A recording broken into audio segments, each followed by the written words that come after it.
रमज़ानुल मुबारक का महीना करीब है और जैसे जैसे रमज़ान के दिन करीब आने लगते हैं वैसे ही लोगों को ये फ़िक्र भी होने लगती है कि रोज़ेदारों के लिए इफ़्तार का एहतमाम भी बहुत अच्छा सा किया जाए। और इफ़्तार में पकोड़े हों, समोसे हों और साथ हरी चटनी ना हो तो ये तो हो ही नहीं सकता। तो आज हम बनाते हैं हरी चटनी, और इस हरी चटनी को बनाने के लिए मैंने ली है 4 गड्डी हरे धनिए की और 4 गड्डी पुदीने की भी ले ली है, क्योंकि इस हरे धनिए और पुदीने से तकरीबन इतनी चटनी बन जाएगी कि पूरा रमज़ान इस्तेमाल हो। और आज की इस वीडियो में मैं आपको ये भी बताऊंगी कि इस चटनी को हम किस तरह से सेव करें कि पूरे रमज़ान ये चटनी ख़राब भी ना हो और हमारे इस्तेमाल में भी रहे और हमारे लिए कोई मुश्किल भी ना हो। तो ये हरा धनिया और पुदीना हम अच्छी तरह से साफ़ कर लेंगे और धो भी लेंगे। 4 गड्डी हरे धनिया और पुदीने के लिए 15 से 20 लहसुन के जवे और 1 प्याली इमली को मैंने पानी में भिगो दिया। और अब चलते हैं चटनी की तरफ। तो यहाँ पे मैंने ग्राइंडर ले लिया और उसमें अब मैं डाल रही हूँ पुदीना और हरा धनिया। तो एक बात ध्यान में रखिएगा कि पूरी 4 गड्डी हरा धनिया और पुदीना एकदम से ग्राइंडर में नहीं जाएगा, थोड़ा थोड़ा करके आपने ऐड करना है। यहाँ पर हरी मिर्चें 15 से 20 ले लीजिएगा और वो भी आप इसमें ऐड कर दें। और जो लहसुन के जवे हमने छील के रखे थे वो भी इसी में डाल दें और साथ ही इमली का जो पल्प हमने रेडी किया था वो भी ग्राइंडर में डाल देंगे। अब हम इसमें ऐड करेंगे ज़ीरा, और ज़ीरा भी हम लेंगे तकरीबन 4 से 5 टेबल स्पून ही, क्योंकि 4 गड्डी हरा धनिया है तो उसी हिसाब से हमने इसमें ज़ीरा भी डालना है।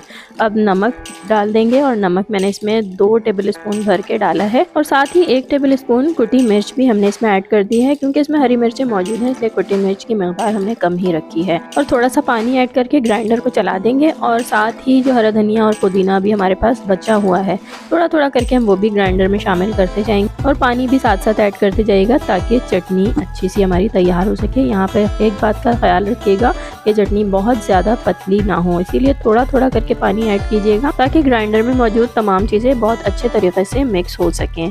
और यहाँ पर अब हम चटनी को बनाते जा रहे हैं, साथ ही साथ आप इसकी शक्ल भी देख लीजिए कितनी ज़बरदस्ती ये तैयार हो रही है। लेकिन अभी भी हमारा हरा धनिया और पुदीना बाकी है, तो वो बचा हुआ हरा धनिया और पुदीना भी हमने पूरा इसमें ऐड कर दिया है और थोड़ा सा पानी भी डाल देंगे क्योंकि ये बहुत थिक है। और अब इससे फिर से ग्राइंड कर लेंगे।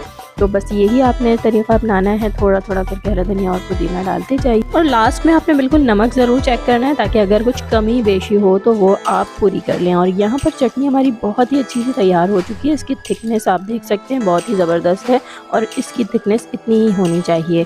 तो यहाँ अब हम इसे जार में भर लेते हैं। और यहाँ मैं आप लोगों को बताती चलूँ कि रमज़ानुल मुबारक में ये चटनी आपके बहुत काम आने वाली है। न सिर्फ पकौड़ों और समोसों के साथ आप इसे इस्तेमाल करेंगे बल्कि बहुत से घरों में रायता भी तैयार किया जाता है। तो दही में आप जब यही चटनी थोड़ी सी शामिल करेंगे तो बहुत ही ज़बरदस्त सा ग्रीन रायता भी रेडी हो जाएगा और आपको कुछ भी अलग से करना नहीं पड़ेगा। और यही हरी चटनी आप छोलों की चाट में भी शामिल कर सकते हैं और चाट के जायके को कर सकते हैं और भी ज़्यादा मज़ेदार। तो है ना मज़े की बात। तकरीबन 3 से 4 जार रेडी हो चुके हैं और अब बात करते हैं कि इस चटनी को हम पूरे रमज़ान तक महफूज कैसे रख सकते हैं और ये चटनी ख़राब भी ना हो। तो इसका बहुत ही आसान सा हल है जो कि मैं आप लोगों को भी बताने वाली हूँ। लेकिन इससे पहले आपने मेरे चैनल को अगर नहीं अभी तक किया सब्सक्राइब तो प्लीज़ कर लीजिए सब्सक्राइब। वीडियो यहाँ तक अगर आपको पसंद आई हो तो लाइक ज़रूर कीजिएगा और कमेंट करना बिल्कुल ना भूलिएगा। तो अब बात कर लेते हैं कि इस चटनी को हम रखेंगे किस तरह से महफूज ताकि पूरे रमज़ान कर सकें इस्तेमाल। तो आपने एक छोटा सा काम करना है। इसके लिए आपको छोटी सी एक टिप बता देती हूँ कि आपने ये जार रखना है सिर्फ फ्रीज़र में ताकि हमारी ये चटनी बहुत अच्छे से हो सके फ्रीज़।